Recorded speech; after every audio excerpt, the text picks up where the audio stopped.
Hi, welcome to Minds Behind Maps.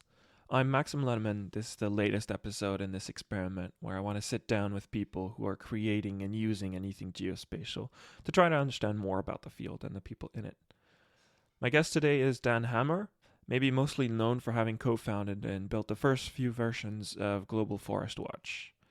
Most recently, he founded Earthrise Media. I think the best explanation of what they do comes from the first line you read on their website: data scientists, designers, and storytellers with a unique approach to addressing global environmental change.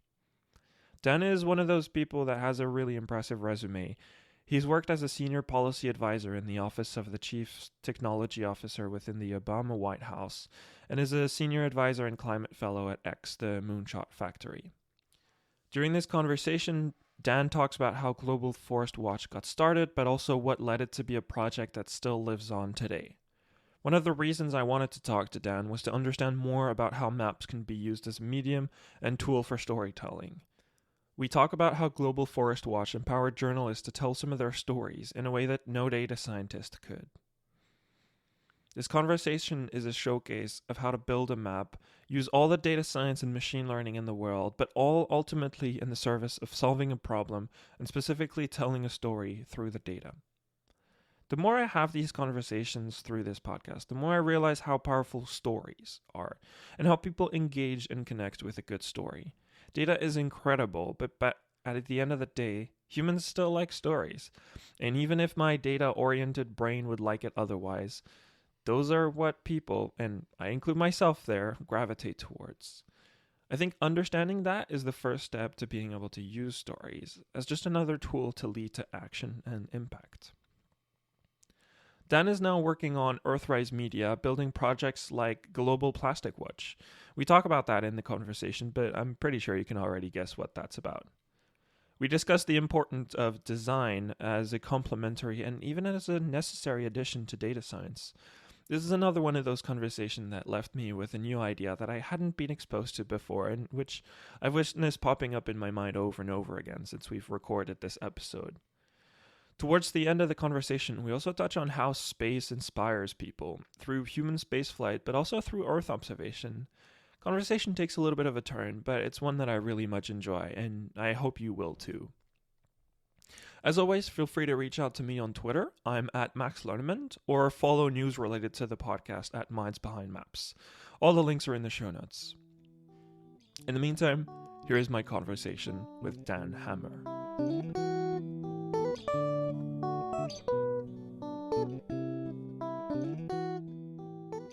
Hi, Dan.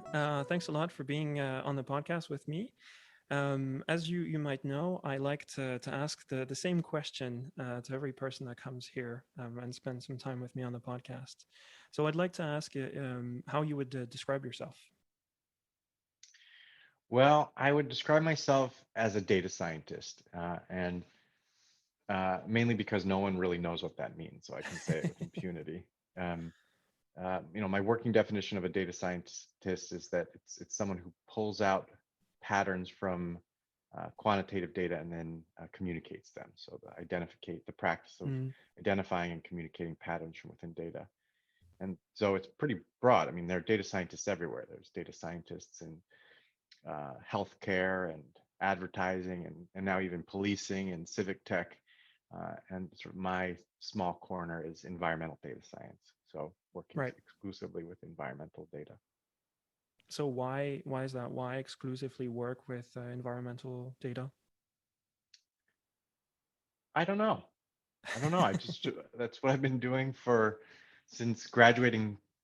But I mean, in college. So in college, I started with I was an economics and math major, and my freshman year took a course in environmental economics, and that's Okay. what I thought I wanted to do as sort of an academic forever after.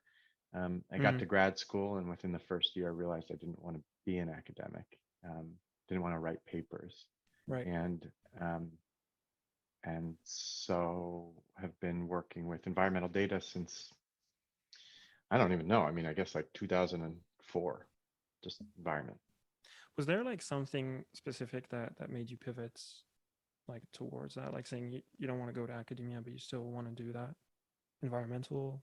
Um, just working with environmental data, because it's especially like 2002. I mean, I don't know, I wasn't very tall back then, first of all, but I know right now there's a lot of people who come into that and say, okay, I want to work on environmental data, I want to work on things related to climate change. But I feel like, I don't know, in 2002, I don't know if that many people were also wanting to get into that. So it sounds very, still quite early stage. And so I wonder if there's anything that made you want to go towards that. Yeah, now that I think about it, I haven't thought about this in a long time, but um, the for um, environment has always been sort of the steady beat, and it was the expression of environment in, I don't know, academics or professional, that has changed, like the way in which it was expressed. But like I knew I was going to work in environment for a long time. I grew up in DC and was a competitive kayaker, and so spent a lot. Okay. I remember my college admissions essay was around kayaking. Um, um, which means basically that I got into college because of legacy. But I was a competitive kayaker, and so you spend a lot of time on the river, and it was so I was mainly interested in conservation early on. I don't know when I really sort of picked up on climate in particular, Right. but just sort of like environment.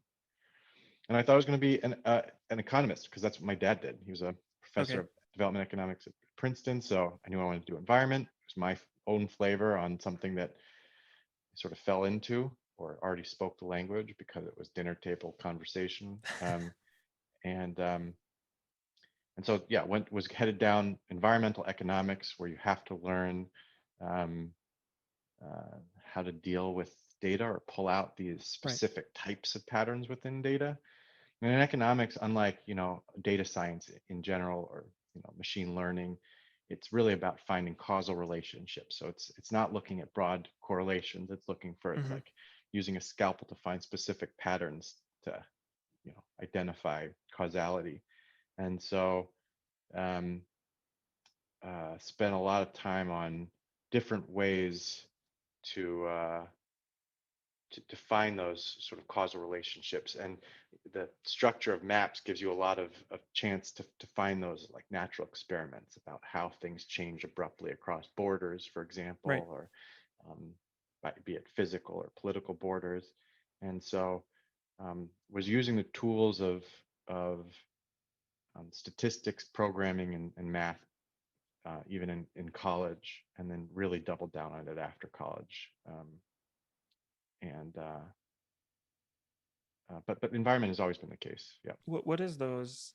If we go back a little bit in time, what were those? What were the tools that you were using back then actually to build a lot of that? As I was saying just before we started the show, I'm very new to this still relatively, and so my time machine goes back 3 years pretty much, and anything before that I don't really know. So I'm very curious, like what were the kind of tools that you were working back then? Sorry, the tools you were working with back then, um, and I'm guessing that also changed a lot over time. Yeah. So yes, that changed a lot. So I got out of college and spent a year again building and racing these canoes in the South Pacific, sort of a boondoggle. But my first job right out of college after that year was working for an environmental economist at the Center for Global Development, who wanted to understand the economic drivers of deforestation. So Okay. how is deforestation related? How did deforestation change with the change in interest rate or the price of palm oil or something like that? But we didn't have any information at a sort of a level of or at a resolution that was commensurate with economic decision making. We didn't have, in economics speak, the left hand side variable. Like when you Right. regress y on x, you didn't have the y variable. You didn't have deforestation. Um, Again, at a resolution that was meaningful. And so we had started, my colleague and I, Robin Kraft, had started as research assistants just trying to assemble data on deforestation, and found that the freely available Landsat data and MODIS data could help us identify deforestation. And we were just focused on Indonesia at the time. Right. And so we started programming ways in which to pull out these sort of signals of forest cover loss from satellite imagery in Stata, which is sort of the preferred statistical package for economists. Okay. It is not meant to process satellite imagery. And so we went over to Meta, which is the underlying matrix language behind Stata. There was a researcher, David Rudman, that had written a lot of econometrics packages directly in Meta for Stata. And so we relied on him. And then I think we moved to R or Python. I can't remember, but if it was R, it was very brief. We went to Python and AWS. And AWS, this was the time where we could actually change the spot pricing of instances. Like Okay. we were using it so much alongside, I think it was Stanford Medical School. Like we could watch. It was endogenous pricing. Like the more we used it, the higher the price went. So Okay. it was sort of a fun way in which to set prices for the first time. It was early on, and then started to work with a colleague and friend, an old paddling buddy actually, Sam Ritchie, who ultimately went to um, Twitter and Stripe, and we started working with him in Clojure and Hadoop. And so Hadoop was a way in which to manage like a large array of servers in parallel, and Clojure had this new framework or abstraction over Hadoop called Cascalog.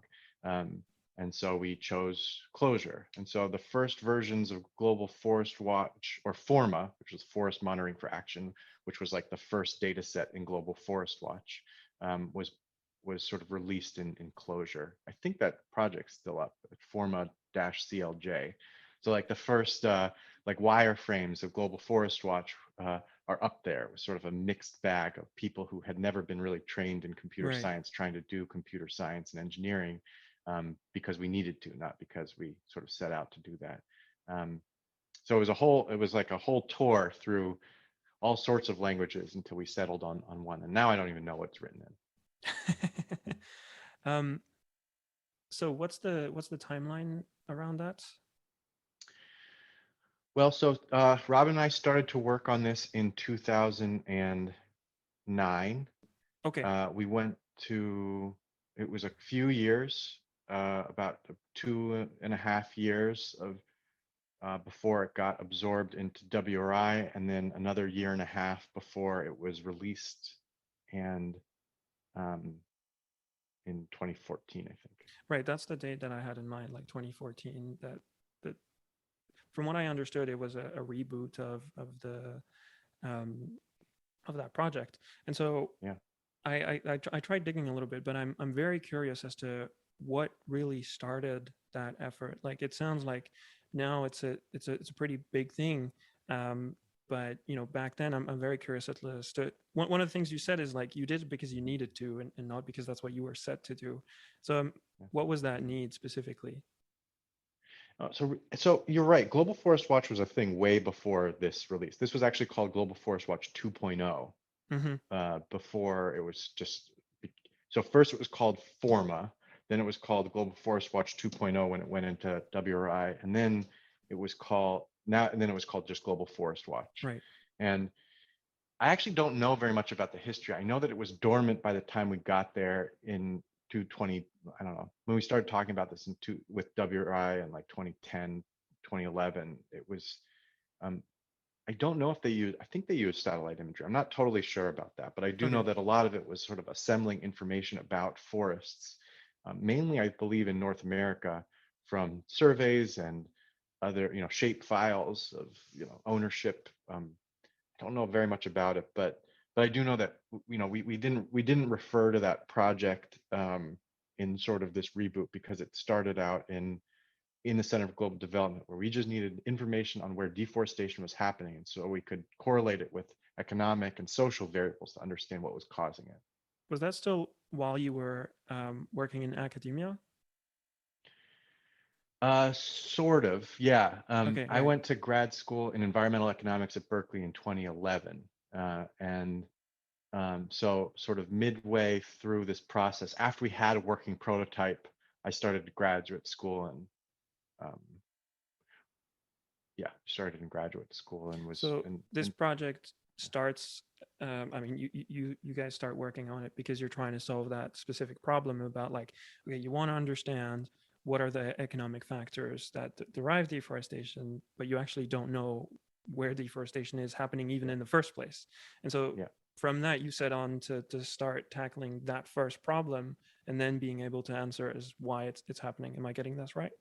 That's totally right. Yeah. And it became my dissertation in graduate school, which was sort of the understanding why the reduced emissions from deforestation and degradation, this framework, this RED framework, failed in Indonesia. So the Norwegian government gave $1 billion, or had promised $1 billion for reduced deforestation in Indonesia. And other people, lots of other people, I think Kim Carlson, a bunch of people had published that there was an uptick in deforestation, that Mm, aggregate deforestation actually increased after this promise. And so my dissertation was on why. And for that, we needed highly resolved spatial information on deforestation. So, what my dissertation was saying that the reason why that there was an increase was because there were these uh, concessions or areas of oil palm concessions that had been grandfathered in. But when that announcement was made, only 40 or 50% of these existing concessions had been totally deforested. Instead, they would sort of like they were promised more than they needed and then create a new concession before that. And so right. what Okay. this did was it put a moratorium on new concessions, but it didn't put any restrictions on the previous concession. And so instead of like going out and finding new places, like more fragmented deforestation, which was happening, it just sort of consolidated into existing concessions. And you really need highly resolved spatial resolution in order to see that, to see that at the pixel basis, not at the provincial basis. You can't, if you go to the provincial basis, all the important variation gets sort of averaged away. It's like Right. I see. Okay. trying to do policy analysis with beer goggles on. You just can't get to a good to find that sort of important variation in the data um, to do policy analysis. And so I used that data from Forma, from Forest Monitoring for Action, for my dissertation, which was a policy or economic dissertation, not like a GIS or spatial science This is dissertation. so interesting. I think this is really interesting that you were not going to do geospatial stuff, geographic stuff. You were trying to do something else, and it so happens that this is the way that you needed to solve it. Um, so why did it not just stay a tool that you used for your dissertation? Like, it seems like now it's something a lot bigger than that, and not all dissertation leads to something like Global Forest Watch. Oh, I wouldn't say that a dissertation led to Global Forest Watch. It was that Okay. I used the data from it. I mean, this became like a much bigger thing because of there's two people at WRI like that turned it into sort of like what would amount to a social sector business. I mean, nonprofit. Mm-hmm. WRI, they scaled it, and that was Fred Stolla and Craig Hansen, and they were there, and they have a mindset to sort of grow and show relevance. And that was the first couple of years of this at WRI. Fred Stoll in particular was really, we had tried to shop this around to like Conservation International and the Nature Conservancy and WRI. And Fred was really, he really made it successful. He absorbed it and made it successful. Or And Craig together. And so like I I don't know why these things take off, but it's Right. one of the reasons why this is different from a lot of the other environmental data platforms out there is that it's not just sort of the assembly of existing information in one place. It's not just sort of like put a bunch of stuff together that already exists out there, Okay. where there would be value just in the idea of having it exist in the same place. Because most people don't, in environment or policy, don't go to one place to for all the data in there. They're to answer their questions. Like people are used to sort of assembling it from many different sources. So that's Mm-hmm. not a high enough value. The the reason why I think that this was set apart, and this is true for other information too, is basically new sufficiently produced data in a single place that was complemented by existing data like on protected area boundaries or you know um, or uh, other layers basically, but it was Right. new information that sort of brought people together or to the site, and that's rare. It's hard to find a place that is releasing new actionable information. So information at a level of precision and accuracy, and where you can actually see the provenance of the data. You're not just trusting someone's black box algorithm. So Right. those three things, high precision, high accuracy, and then provenance, were present. And I don't think we recognized that that was necessary, and sufficient for um, a lasting project. And so who started coming to the platform and consuming that? Because you can put that out there, like you're saying, maybe not just an aggregator is not enough. You need to have additional layers of information. But then who is that useful for? Like how does that start becoming useful? We could make, I think there's a lot of examples in like the Earth observation and geospatial field of people who are like, I'm going to build this amazing platform and nobody comes. So who were the people that came and that started making it grow? So yeah, it's a really good question, and this is sort of the foundation for why I'm working on what I'm working on right now, which is if you look at the user logs for the first few years of Global Forest Watch, there was this after it was released in 2014. There was a steady beat at the time around 1,500 to 3,000 people coming per day from all over the world, often from from Indonesia, or Brazil, or places where this is a sort of a hot topic issue.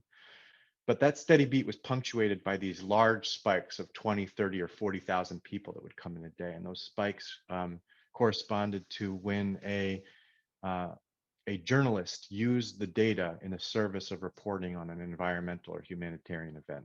So they used the data and they contextualized it, right? Like it's not just sort of pink pixels popping up on a screen, but it was people could sort of explain the story about why these pixels were so notable, right? Because there will always be sort of seasonal deforestation. There will always be like oil palm that's cut down and regrown. That means something different than deforestation in an indigenous territory for illegal gold mining, for example.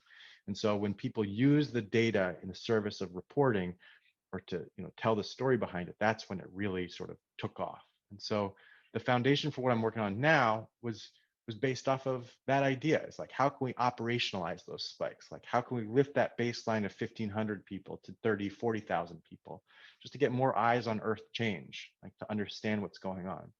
And so in this sort of new instantiation, this new life at Earthrise Media, we had started out by just getting journalists access to Earth observation data to help tell those stories. Journalists who already create content and command audience, who already have access to those eyes and are trying to search for other ways in which to independently verify or corroborate their stories. Satellite imagery offered a really neat, um, credible, compelling, low cost, and globally comparable way in which to watch the Earth change, where you can see the change, right? You don't need to try to convince someone of some, hyper parameters or whatever. Like you just look at the gosh darn thing, and and so that sort of started 4.5 years ago. That started what we've been working on right now. So this is one of the big reasons I wanted to talk to you is like what I see a lot is that there's a lot of very talented people, data scientists that know how to use the data, but I feel like what's missing is the story, like telling the story that makes it relevant. Do you think that's kind of where the journalist came in being able to take that and tell that story, and just being able to know where to look, even in this platform where like it's great we can see the entire world, but that's just a statistic. Like a plot doesn't tell a story. Do you think that's the thing that's made it successful in a way? Is like working with those journalists that are able to turn that into a story like no scientist would be able to? So the short answer is yes. The long answer is much longer, but the short answer We've got is time. is yeah. um, the Yeah, I don't sitting from behind a computer in Berkeley, California, I don't understand why when certain pixels light up, it'd be different than other pixels lighting up, materially and economically different. Um, and but it's not like just handing the baton off. It's not, here's a data set and someone else go use it. Ideally, it would be like that. It would make it much easier. There'd be real economies of scale if that were the case. But it's more of a working with journalists that have sort of created these long form stories, like tracking China's Muslim gulag, which is one of the stories we wrote with Reuters to identify the expansion of these Uyghur detention centers, Uyghurs being the Muslim minority in northern China. Um, and it's not so simple as just like, here's some satellite imagery, go do it. It is more of a give and take. And the problem with that is that there's not a product there. It's more of a sort of a, you know, a collaboration. So that we can't just hand off the data and expect people to make use of it, or we haven't figured out a way to do that. So how There are does some that tools. Yeah, go ahead. No, sorry, I just wanted to ask, like, exactly how does that collaboration work? I think for as much as we love to, it's probably not like here's an API and you can just like look at any lat lawn you want in the world. That's a probably very data science software engineer approach. But how Yeah. does that collaboration work when you're working with journalists? No, it's a really good question. And this is why like a lot of the hype in the satellite imagery ends up being really costly, Okay. because it costs time when people come with preconceived notions about what satellite imagery can do, and those notions don't correspond with the actual true availability and of the data, both through time, space, and scope. We just can't see some stuff that people think that they would be able to see. So a lot of this is um, where we sort of had put it out there, and that we would like to help journalists, and we Okay. started a conversation with them. And about 70% of those times, the answer was, you can't see that from satellite imagery or available satellite imagery. It's either too small, it happens too quickly, or you can't sort of distinguish it from other features in the landscape. So But every sorry, so often, who yeah, was yeah, saying that? Was it the journalists we, themselves that or you were no, saying no, that? we were saying that. Oh, okay, Me and right. Ed Boyda, yeah, who was my colleague early on here, where we started to work with journalists. Sorry, it should be more clear. We would, Ed and I would start to work with journalists, and most of the time, the answer back to the journalists was, we can't see that from satellites, even though you've come in with the idea that you can see this from overhead imagery, and I don't blame you for thinking that, given all the hype, but um, Do you but you have can't see it. examples of that? Is it like we want to see Yeah. the plate numbers of every car in a country, or is it like Yeah, I certainly couldn't do that. What was a good example of we have?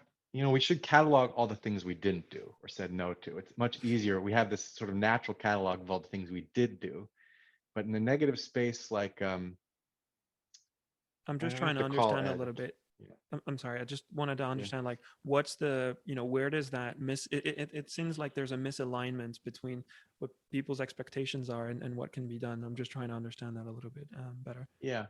Well, here's a good one that's happening from this morning, because we're starting to work on Global Plastics Watch now, which I'm Okay. happy to Yep. show you, to identify plastic aggregations from space.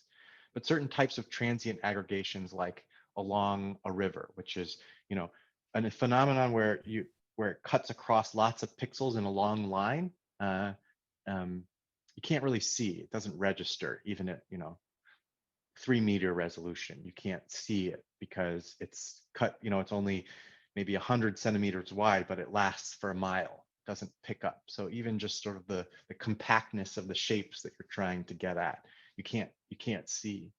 Um, or that in that particular case, it changes often, right? I mean, it's flowing, it's water, it's transient, and it's not just about what the stated revisit would be of, like, let's say the stated revisit is 3 to 5 days or something like that. There's clouds for these areas. I mean, you might only get sort of a consistent image once every month, and you know it's hard to track these transient movements of plastics once a month. Um, so it is more of a conversation than a stated rule about what you can see from satellite imagery. Um, and so we had those conversations with journalists, and it led to some great investigations, because there's a lot you can see. Like where satellite imagery is good, it is really, really good. It's just not good everywhere. It's not good most places for most applications, but where it is good, it's like can really knock it out of the park. So let's go there. Let's go in the cases where it does work. Could you walk me through like what a project would look like in that scenario? I think I'm a lot more used to, how does it work in a team of people who are very technical and trying to then have something that goes to a client that just cares about the chart at the end or something like that. Yeah. How does it work when you're trying to work with someone in what sounds like a very different scenario and with a journalist when you're trying to tell that story? Well, the thing that's top of mind is actually is Plastics Watch right now, and I'm Hmm. trying to not just share my screen, but it's at plastic.watch.earthrise.media is sort of the dev site, or dev.plastic.watch if you want to see Yeah, the I'll put some link in staging the show site. notes. Okay. Um, and this isn't so much journalists but policymakers, but it's still the Right. same. It's people who have sort of local and in-depth knowledge about about sort of the phenomenon that they're working for, Okay. that they're looking for in order to do something specific. And so we need to try to get them information that has coverage or sufficient coverage through space, time, and scope. So I can explain that last thing in a little bit, but and that it's the value self-evident. So we try to focus on these applications that are like finding a needle in a haystack. But when you find that needle, you know it's a needle. Right. Unlike sort of these wall-to-wall estimates um, of let's say people should do this, and they are doing this in really compelling ways. But like for forest carbon, for overstory or risk or something like that, this is really powerful and needed science. But it's harder to translate that for policy or journalists relative to just looking and counting how many dump sites there are, right? We just need to have a plastic dump site. Let's just look and count them. And you need the assistance of AI and satellite imagery in order to do that, to just pick through all those, you know, the images, Mm. across space, time, and spectra. Like just you need some assistance there. But once you find them, then it's really hard to get a false positive. That is, um, if we identify something as a plastic dump site, let's say there's 1,000 in Indonesia, these dump sites, you can pretty quickly go through and just check yourself to see Right. if it's actually a dump site. And that ends up being really powerful. We miss a lot of stuff though, also, but it ends up being powerful ways so that people can trust the data that's coming out of it. And so this, like how this works is like we'll talk to like a local decision maker, someone who's an expert in waste management. We work Okay. alongside the Minderu Foundation to do this. It's an Australian foundation that's sponsoring this project, and they have a lot of contacts in Indonesia in waste management. And they say like, we need to sort of see how these dump sites have been changing over time in order, for example, to deploy mobile recycling units, right? And so we'll sort of track these aggregations over space and time and add sort of features to this emerging platform that correspond with what a particular person on the ground needs right now in order um, to make a decision and to write a report mostly. Like how Okay. can you then aggregate this up in order to put in a PDF and send it off to your boss is sort of is what we're finding is most needed. So earlier, just again before we were recording, we talked a little bit about Bruno Sanchez. Um, Mhm. and so one of the really interesting things that I talked about with him when he was on the podcast is impact science, and how do you turn those information into actually actionable things, like things that end up solving a problem and not just a nice dashboard. And so in those contexts, how do you make sure that whatever analysis that you do, like finding where um, those dump areas are, how do you make sure that it actually does solve their problem, and that also just the way you're delivering it solves their problem?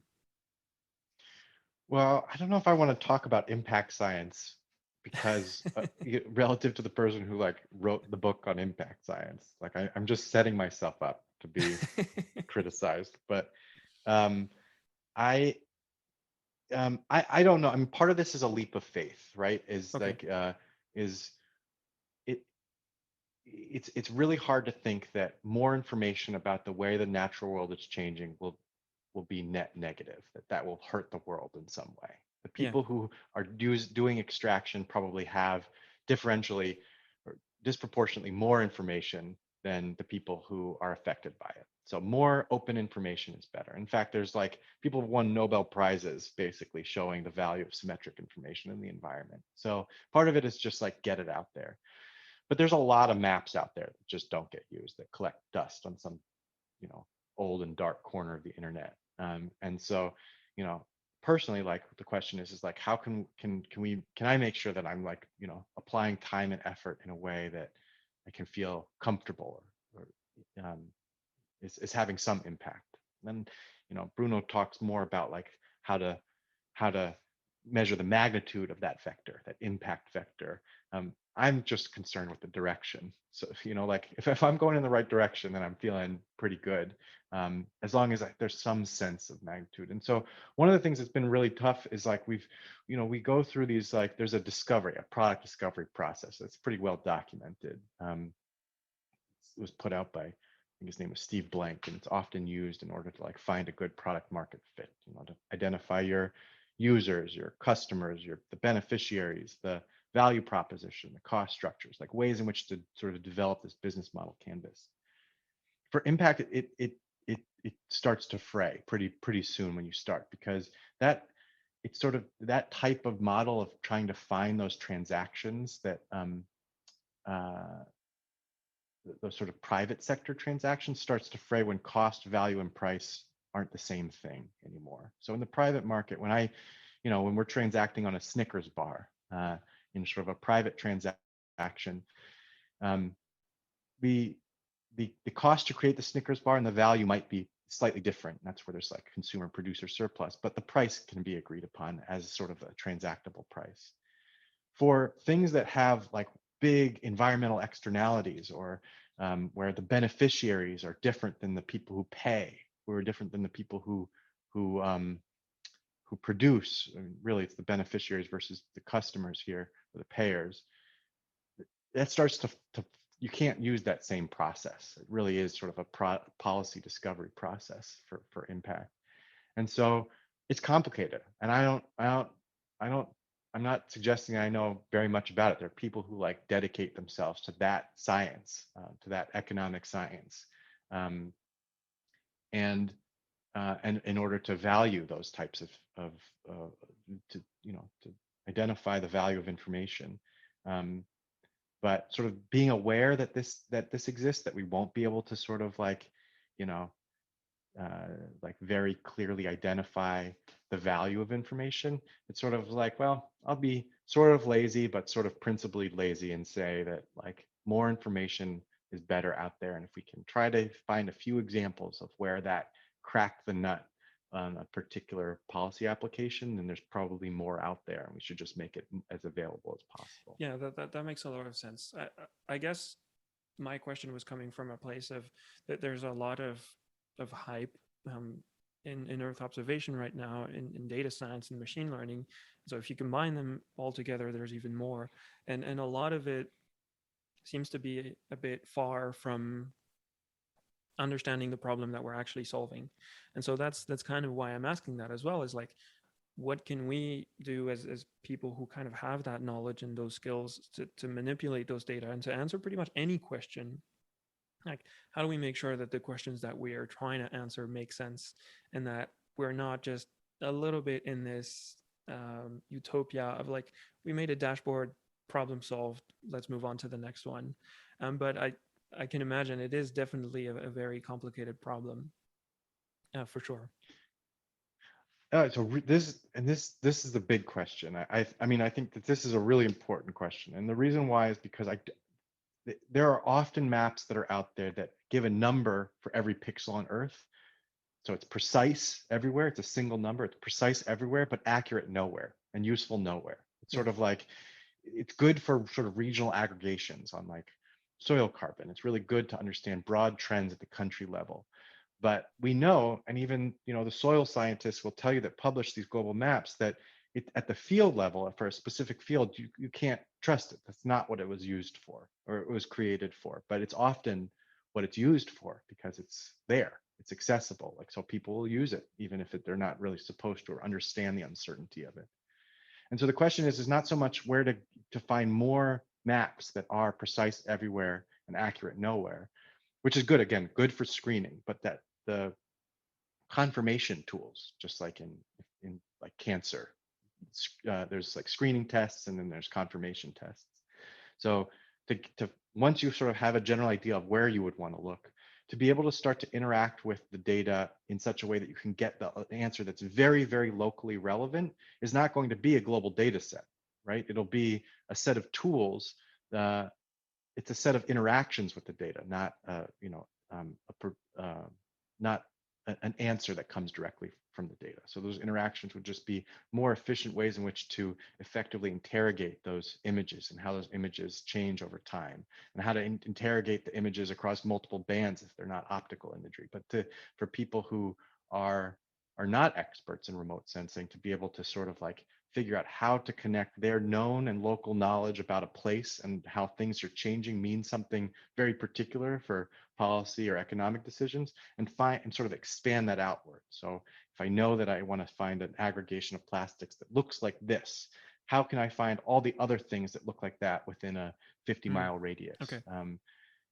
But and that is not a data set. That's not a global data set that you can create a priori, right? It's more of that interaction or conversation with the end user, just like the journalists, right? It's not just sort of like, here's a bunch of data, go figure out how to use it. It's a little bit more of a conversation. And unfortunately, like at first blush, that a conversation is not, there's not economies of scale. You can't like found a startup based off of Yeah. it's like consulting services, right? But some of those tools, I think we're getting to the point where they're advanced enough that there are sort of enough repeated interactions that those tools can be sold as product. And I'm excited to see what this next round of Earth observation looks like when people stop creating maps because they can and they start creating interactions because they should. I was going to ask, what do you think that means for the data scientist of today working on it? But I guess that pretty much answers that question. So do you, if I were to rephrase that, do you think it's if I understand correctly, it's more about like, let's stop making this like worldwide data sets that we don't really know necessarily where to trust in different regions, but more focus on a specific area where we know we can try to solve the problem and understand where we are going to have limitations on that specific problem, rather than something that's very general and we don't also know where that might have limitations. I think recently there's been a lot of really cool efforts to try to get analysis layers out of a lot of the Sentinel data that we have. We're seeing like land cover maps at the resolution of Sentinel, things like that. I think one of the things that comes out of that is we don't really know where it's accurate and where it's not, even though they're great tools. So do you think would you like to see actually more people focus on those, like more closer, I would say, to the people and to the things that you're trying to solve, to be able to say where we also don't know? Yeah, so I think in this conversation I've fallen into this sort of preachy tone. I don't anyone should do whatever they want to do. I but I do think that there's probably a lot of room for impact. So the marginal bang per buck along the impact dimension is probably much greater in figuring out tools that for local decision makers Right, rather than right, global maps. And also to move away from interpreted or modeled estimates and go more into inventories of things that can be, are they self-evident. So instead of like trying to identify um, uh, like poverty from satellite imagery, to identify some of the, an inventory just very clearly documents some of the components that might be associated or useful for local policymakers in order to make those estimates, like, you know, just very good and precise way in which to allow a local person to differentiate between different types of roofs. That's right. something you can do. It's like, and it should be done, I think, from satellite imagery, rather than sort of the roll up modeled statistics that um, you know get a foundation really excited, but don't necessarily um, change, get to the truth, Right, like a right. ground truth, aren't associated with that. So I don't know. People should do whatever they want to do, but that's where I think there would be the most sort of Yeah, no, no, impact. of course. I think that definitely, and I'm more phrasing that in like trying to understand from the experience that you have and all the work that you've done, what you think is definitely the most impactful thing. Because I think it goes back to what you were saying earlier about you didn't come into this space because you wanted to do geospatial stuff. You wanted to solve a specific problem. And I think we're getting to a point where a lot of people are also doing that, but there is people coming in and staying because of the geospatial stuff. And so I'm just trying to understand how do we get back to solving a lot of the super cool, interesting problems with a lot of the data. It actually moving on from that, I want to get back to Earthrise Media that you work on. And when I was kind of preparing this episode, one of the things that stroke me, I always have a problem with that word. You know what I mean. That Yeah. stood out. Let's go that way. Just at least going on the website, there is that it seems like there's a lot of very different projects that you guys are working on. It doesn't seem like I didn't get this feeling of like, oh, you have like one thing in the back end and then you just repackaged it 10 times to work on the same thing. It looks like there's many different projects. You talked about the global plastic watch. Um, there was I saw something about greenhouse gas emission reporting, things for packaging and selling environmental assets. Like those look very different projects and with very different stakeholders. So I kind of wonder how that ended up being and how you decide what projects you end up going towards.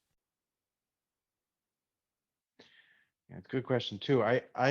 The so we when COVID hit, we moved away from just purely working with journalists because we got scared about, like, we're nonprofit, so we're supported by grants. We got scared Okay. about uh, um, our sort of funding sources being now dedicated for health, which it should have been, right? Or we thought, that would make sense. And so we started to take our skills that we had developed in just sort of by happenstance, I mean, sort of historical accidents of design and data science together. So, graphical design and data science, and start to try to figure out ways in which we could do that more for hire, right? Like, we do that instead of focusing on the things that we think are important. We help other organizations who are working in the environment put stuff on the internet that they think is important. Okay. And so that shift came, and it was starting before COVID hit, but it was really accelerated by COVID into what looks more like a digital agency for the environment as opposed to Interesting. supporting journalists. But so what we do now, but it was the same techniques. It was storytelling. It was digital infrastructure. It was identifying patterns from within Earth observation data, and it was design. We sort of would like to fashion ourselves as more of like the architects of this digital experiences, and then we work with other groups um, to, like, DevSeed or Visuality or other groups to help build out those things. But it first goes through this round of sort of visioning, like, what that digital product would look like in order to get Hmm. that message out to many more people. So, for example, for Climate Trace, we were building the the website, and doing the APIs to support the website. We don't generate the data for Climate Trace, which is Al Gore's a project to measure emissions from satellite imagery. That comes from a whole group, a coalition of members that sort of are experts in a particular sector. But once that data has been sort of generated, we're trying to figure out ways in which to make it simple to engage with and beautiful to engage with. Um, and so the selection criteria is, like, we're a small shop and we want to remain small. So it would be, where can we early stage help uh, uh, design that digital interaction for environmental data, uh, and then we'll work to sort of develop the blueprints alongside other partners. And it turns out that there's a lot of that out there. And so our initial fears that there wouldn't be sort of a market for this type of work was just like totally wrong. In fact, in the last couple of years, I think that the market size for environmental data has grown by 2 orders of magnitude, mainly because of Okay. philanthropic efforts from like Green Pal Jobs and Jeff Bezos and Mark Benioff. I mean, even those alone, I mean, they're committing billions and billions of dollars. And so just like there was a gold rush in the 1840 late 1840s in California, an actual gold rush. There's a gold rush now for environmental data, and we sort of see ourselves as like the Levi's, like the groups that sort of furnish those miners, um, Right. and to sort of help do their digital work better, cheaper, and faster. So you're selling environmental shovels to people. No, I don't say shovels. We're selling like we're making them look good while they're shoveling. So yeah, Okay. we really are the jeans makers here, I think. Okay, jeans make. All right, let's do that. Yeah, Yeah. but I mean, we really do like the way in which we're working right now is we work with these sort of projects that we believe will have high impact, like punch well above their weight. And Okay. what they're missing are design and data science and digital infrastructure. Not totally missing it, Mm-hmm. but that they Mm-hmm. could sort of like be enhanced with um with things that we've assembled over time. So I'm not totally, and all this is still shifting, and we'll figure out who we are and what we want to be when we grow up, as we go. But I do think that there will always be a component of design and data science for environmental applications. That will remain constant until we I think disappear. a lot of people can see the value of data science. I find it very interesting that you decided to have a design as a pillar of that as well, and not just that, but alongside data science. Um, and this is something I find really interesting, and I'd love to ask why. Well, so as I had mentioned, our working definition of data science is the practice of identifying and then communicating patterns from within data. And usually data science ends at around like visualization of data. And and so we're just trying to lean into that sort of um, that supply chain, I guess, of environmental insight. We're trying to lean into the the interactions, the design Mm-hmm. interactions. So UI UX design around environmental data. Um, One of the managing partners at Earthrise, he got his start um, in the creative agency space for working for like the NFL or Pepsi or Okay. consumer brands, um, and and sort of take that same level of fidelity of that end user interaction and and apply it for in the environment. You you mentioned earlier, like you're trying to make beautiful products, and trying Yeah. to, I like that you use that word, and I I haven't used it, I haven't heard it, sorry, before in this context of like environmental science, which, when I hear about it most of the time, it's all about the science, it's all about having better sensors, it's all about gathering more data. And this is something like super serious, and we don't have time to make this pretty and beautiful. But it seems like it really comes up a lot about like this is really important, and I really want to understand like how that come to be, that came to be something that is important. Is that something that you went from the get-go of like data science and design, or is it something that kind of slowly grew and you realized this is something that we need to start really thinking and taking seriously? Um, well, so there's a bunch of sort of like paths that a confluence of paths here. So one was the journalist thread, which is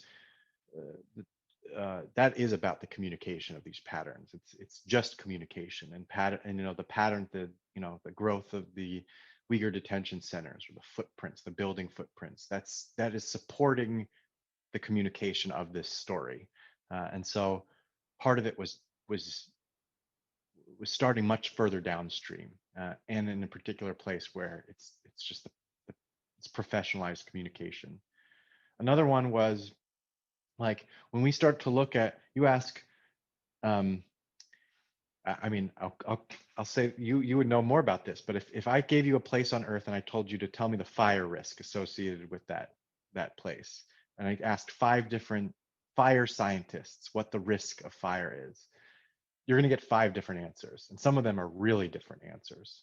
Um, and so the idea of how do you, but there's more and more value to have variation, to like understand why there would be those differences, or even just be able to interact with different estimates for the same place on Earth, for the same phenomenon.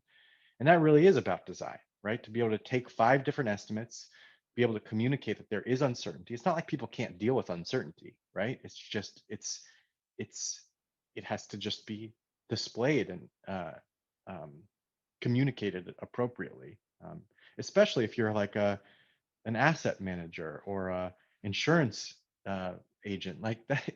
Of course they deal with uncertainty. That's their life. They price it in, but they have to know it and they have to be able to interact with it in certain ways. And so there was like a gap here between a lot of great science and data science, physical and data science that was going on, and the ways in which those end users would actually like meaningfully interact with it. Um, and I don't know exactly why, but it hasn't been a focus of the profession. I mean, these have been, professional tools with, Esri and um, Earth Engine. I mean, these are pro tools, and there's just not a lot of work on the further downstream applications. And so we found a match with our skills. Um, and it may have been, a hammer looking for a nail. Like we had these skills and we were looking for a problem to use, and then retroactively try to justify it. But we're finding that there's like a lot of demand for that type of interaction with geospatial data. This is going to go a little bit outside of just the geospatial aspect, but I find that really interesting. This notion of uncertainty and dealing with uncertainty. One of the reasons I started this podcast is because I was a bit frustrated with how social media and a lot of the communication we had started to get simpler and simpler and boiled down. And I was like, I want more of the long, messy, complicated conversations with people where there's nuance, where people take the time to explain what they think, and there is uncertainty, and things don't fit in a box. How do you communicate uncertainty like that in a world where it feels sometimes like we're trying to move away from that? Things are more and more polarized in a way. We don't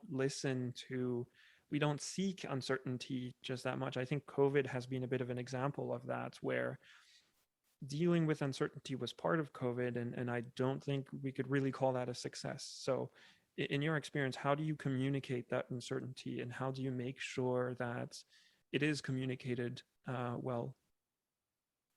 Yeah.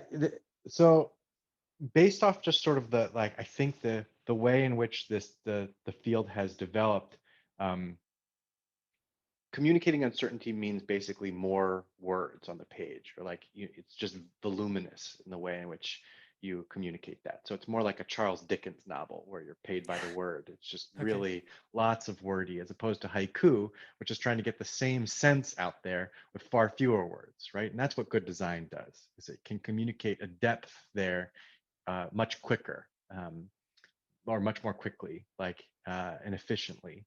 Um, and and so that's where we're trying to fit. We're trying to find those sort of, there's not a single answer for your question. This is a practice. It's a discipline of Yeah. design that changes by end application. But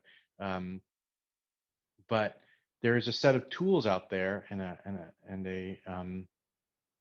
a almost just like at a predisposition towards patience at that, in that space of saying it's worth some upfront thought about how to effectively and efficiently communicate some very difficult and complex concepts, um, uh, uh, so that people can use that information, as opposed to just sort of like just blurting out as much as you can that people don't use. I mean, it becomes so much text about uncertainty and subtext that people ignore it, and then they Mm. they choose that one number as opposed to the being able to adequately engage with the five numbers that Right, different right. people have come out with. So, um, again, it, it, it it's an ignored field, I think, or subfield here of the communicating uncertainty from data derived from Earth observation, but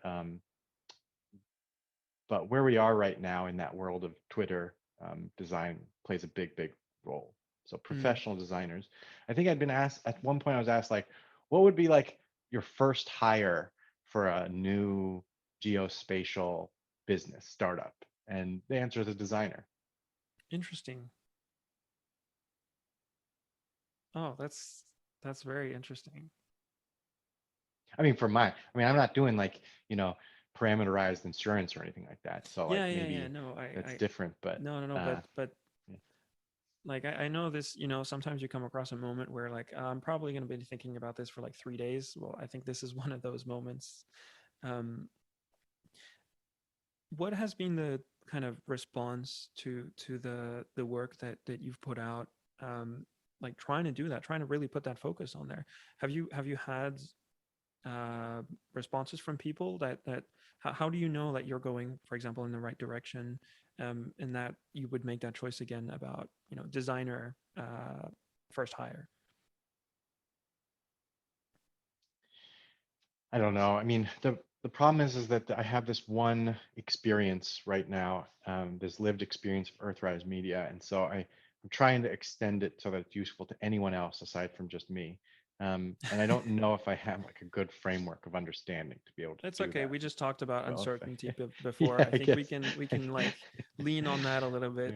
Yeah, yeah. Um, I think for this particular question, I'm gonna pass because like I don't have enough. I just start talking and saying words, and I don't think that there would be That's any fine. signal behind Sure. that noise. No, I love it as well. Like it, Okay. I think that's and I appreciate it as well. Sometimes I think we just answer stuff we shouldn't. So no, let's move on from that. Great. Still want to stay on Earthrise Media. You mentioned it's a nonprofit. Um, I'm very curious as to why go down that route.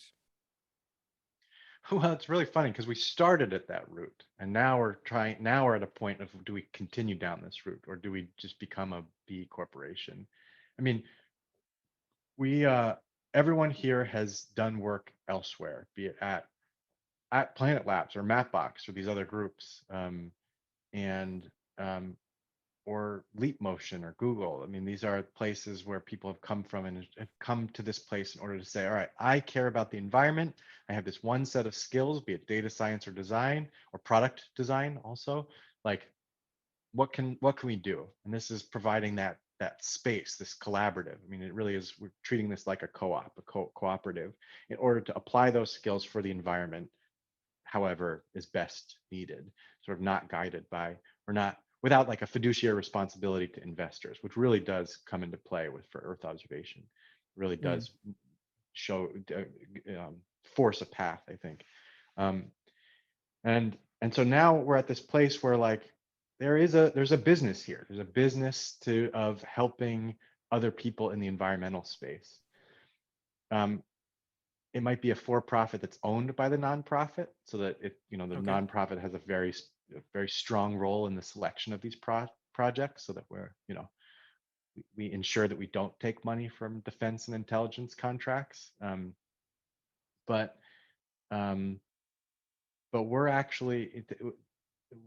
coming at this from a different place. So to answer your question, we um, it wasn't a it's not a choice here. We're just continuing down a path that we were before, which was nonprofit. And now we're at a new choice of to go for profit or to remain a nonprofit. And that hasn't been settled yet. So why did it start as a nonprofit in the first place then? Well, a couple of reasons. One is um, well, I joined two people who had a nonprofit. Steve McCormick, who used to run the Nature Conservancy and the Moore Foundation for many years, and Glenn Lowe, um, and and so had joined also just how do you use data for environmental applications or the a more efficient use of natural resources. So part of it was historical accident, but part of it, the reason why I really sort of was eager for that was I had worked on a project called Space Snow, Mm-hmm. which is still around, spacesnow.com. And um, and it really does and continues to show the power of Earth observation for commercial purposes. But the applications that we were working on ended up not being sort of like, just where I wanted to spend my time. Not Okay. not and I attributed that, whether or not it's true or false, to it being a private sector or with investment, that's sort of at the beholden to investors as opposed to beholden to, I don't know, the environment, life, Mother Mm. Nature, who, I don't know, whatever, something else aside from a very wealthy person, um, with a specific and vested interest, um, a financially vested interest. Um, so I was primed and ready for a nonprofit at that point, and it's just sort of stayed that way. Right. What were like a lot of the appeal of going for profit is that you can raise capital as well if you go for that. Is that something that you were just able to go without?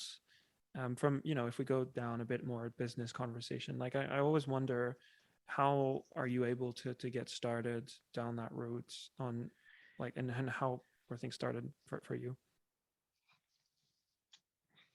Um, I don't know why. So so we don't need external investment. We're not working on a product of our own, basically. Okay. So we don't need to invest, and we're bootstrapped our team here through, Mm-hmm. you know, grants and you know, and work for other environmental organizations or partnering with other environmental organizations. So we don't have right now. We don't have a cause, and this will change. And you know, this podcast might be deprecated in a few months as things continue to change here. So I might, um, it might not be totally true just yet, but anyway, in our current sort of form, um, we don't need outside investment. Right. We do need to attract good talent here, and good talent Mm. means that they're paid like adults. You can't pay them with stock options and stuff, but you do need to pay them so that they can live comfortably in the Bay Area, not get their salaries cut by 3 or 4 times that they could make doing the same work, but for advertising at Google, for example. Um, and so one of the reasons why we might end up going for profit is just, compensation Right. structure.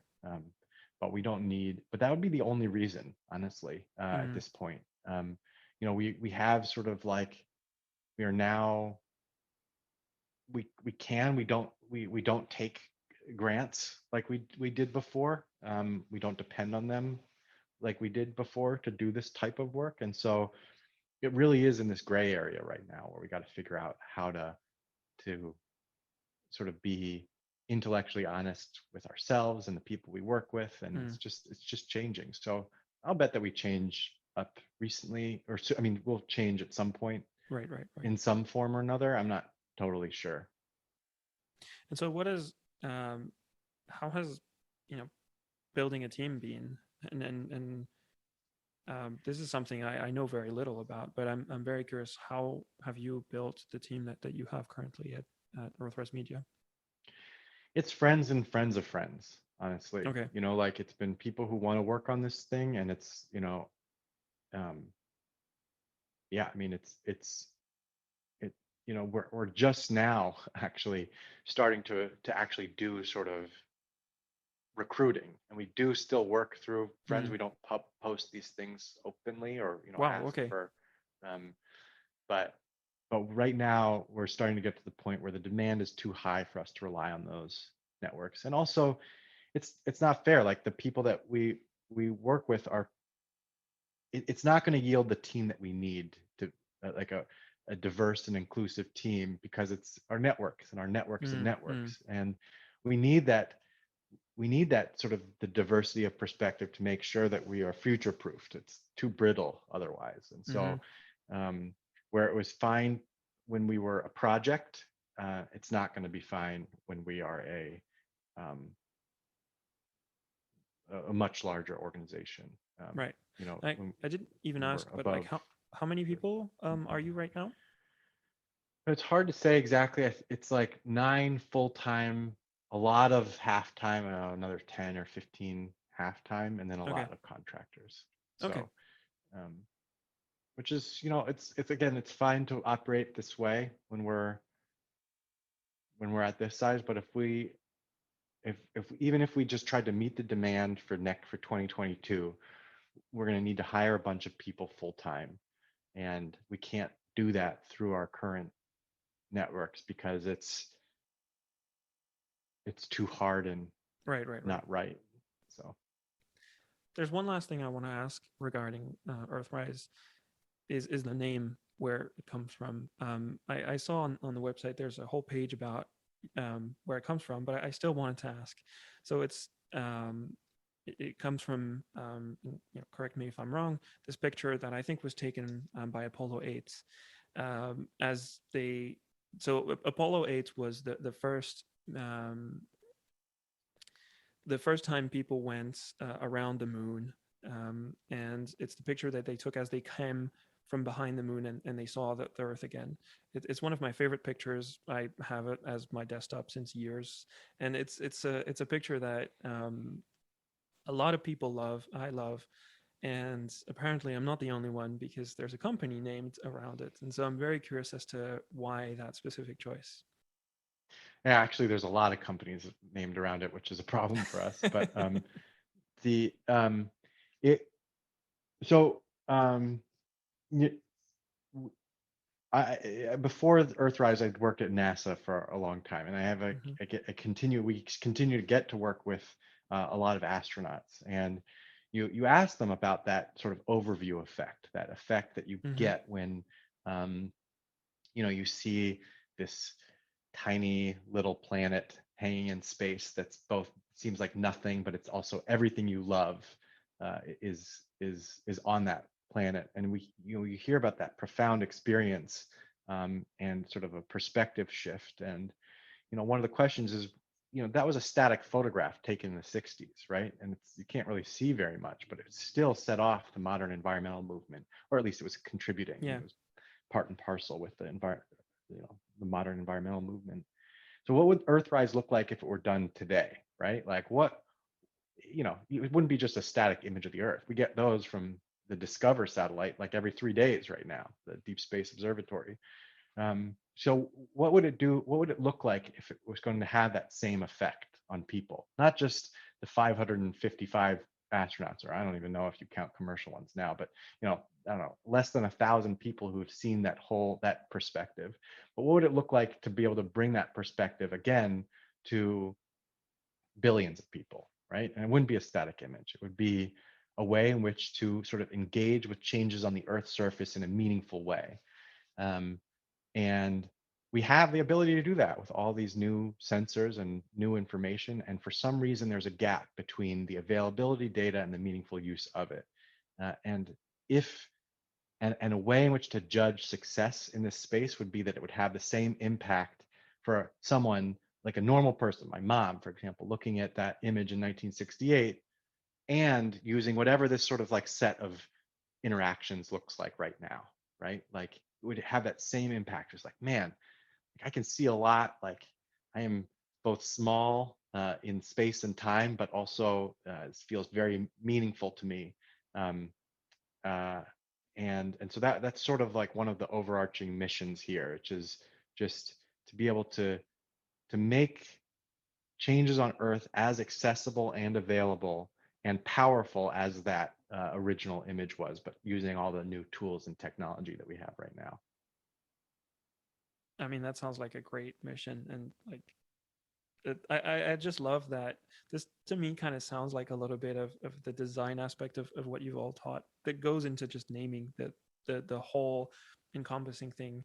I tend to think that naming things like kind of make them a little bit more real, and finding a good name is like so important. So I kind of admire all that thought that seems to have gone behind um, naming the well nonprofit that you have built and work for. Yeah, and I think that I can't remember. I'm trying to look right now, but you know, I think it was Frank Borman, who was on that Apollo 8 flight, who was like, I'm looking, yeah, he was like a colonel in the Air Force and a test pilot and a rancher and a NASA astronaut. And I remember hearing sort of stories from him, from other people about him. I believe it was him there was one of the three people there, but not Bill Anders who took the photo, but where he was just like this stone faced, really serious guy. Actually, I think there's a podcast about this. I think it was like This American Life or Reply All or something like that, and he like they like turned the corner, they saw the planet, and he's like got teary-eyed, this like hard stone-faced colonel in the Air Force. um, and it was like such a powerful moment and image that could bring that guy to tears. Like Mm. that's worth trying to figure out why that happened and to operationalize it, sort of weaponize it, but not in such an aggressive term for it, but like, you know, get it Yeah, out this to a lot more people. one of the reasons I also wanted to ask you about that is I came from aerospace engineering. I studied mechanical aerospace engineering, and a lot Yeah. of it was looking up to the moon and being like, wow, like 12 dudes just walked on that thing, and it was 50 years ago, and we haven't been back, and just like the whole inspirational aspect that space brings, and a lot of it is through crewed flights, like when we send humans. And it's been very interesting to see that transition towards the Earth observation field, where there is a lot of excitement about it, but it feels like it's maybe an order of magnitude, or maybe less, as much as it is for everything that happens when we send humans to space, which is, undoubtedly the coolest thing ever. But it's been really interesting to see that transition to, okay, let's try to solve problems now using all that tech, which is what a lot of space enthusiasts argue about. It's like, no, no, no, space is useful. We send satellites and we do a lot of cool stuff on Earth. And then when you go towards that, it's, I have to say, I'm a little bit disappointed that people aren't as excited about that as when we send people to space. But I understand it. But it's been a very interesting transition to go from, the really cool aerospace engineering, we send people to space, to like, now let's use that to try to solve problems, and wanting more people to be excited about that. Um, Well, so there's the Pew Research Survey in 2018 that asked Americans what NASA should do, what the space agency should do. And sending mm. astronauts to the moon and Mars scored the lowest of the Oh, questions. It okay. was around like 12, 15% said it was a top priority to send astronauts to Mars and to the moon. And again, this is a public agency. So part of this was just like, let Bezos do it. Like it's private now. Like let them do their own thing. Um, the top one was monitor key parts of the Earth's climate system, and that was around 60% of adults uh, said that should be the top priority for NASA. Um, and then um, and it's that is even more stark with young people. Young people want to see sort of more attention paid to Earth, and so there it is. It's changing. It still doesn't have that same sort of visceral response as you had, where it's like there are people up there on that rock, Um, but part of that is just because it doesn't that doesn't always have to be the case, like there were decades, if not a whole century now, of like basically promoting that idea that this is like the pinnacle of engineering achievement is to put people up there. Now we're sort of like getting to, well, it should be and could be the pinnacle of engineering achievement just to understand what's going on Earth and help to like make this our home planet livable space. And it was part of the 1958 charter in NASA to like focus on the home planet. It's like one of the three big priorities, and we forgot about that at some point. And I think that with more attention of toward environment and climate, that might actually change. You can sort of feel the ground shift. Even the last year, it's starting to shift, or 2 years, 3 years. So anyway, that's mainly all I've got there. But No, but that's a great point. Like, it kind of warms my heart, actually, that that survey, and I'll definitely put that in the show notes as well. But this is great to see. And to be fair, like I one of the things that I would love to come out of this podcast is to get even more love for things like the Landsat project and Copernicus, because it blows my mind Yeah, how these data sets are free and public, and you can just go there and build whatever the heck you want out of it. yeah. And that not It's amazing. I want my mom to know about that. Yeah, When we reach that level, I'll be really happy. yeah. I agree. I totally agree. It's one of the most amazing I mean, I'm very biased here, but most amazing public goods that's out there is this sort of very high quality, freely available information. It's Yeah. only going to get better over time. But that said, it could get much better. I mean, like, despite that survey just said it's flipped with the budget priorities, because like NASA's fiscal year 2021 budget, and I haven't revisited this. This was proposed at the time, and I haven't looked at it since. But going to outer space accounted for $14.1 billion, but understanding our home planet was only $1.8 billion. So one Mm. tenth for our home planet relative to everything out there. And again, there's a real reason to like look outwards. Like, Yeah, and yeah, I just maybe a little bit more balance, given yeah. it's a public agency and people care are imbalanced in the other direction. So a little bit more balance. Yeah, this is where being European, I have to say I'm very proud of ESA Yeah, you for guys should be. all it's Yeah, you're doing. holding it over me right now. I can see it in your eyes. So, Dan, this is great. I usually wrap up these conversations again with the same question.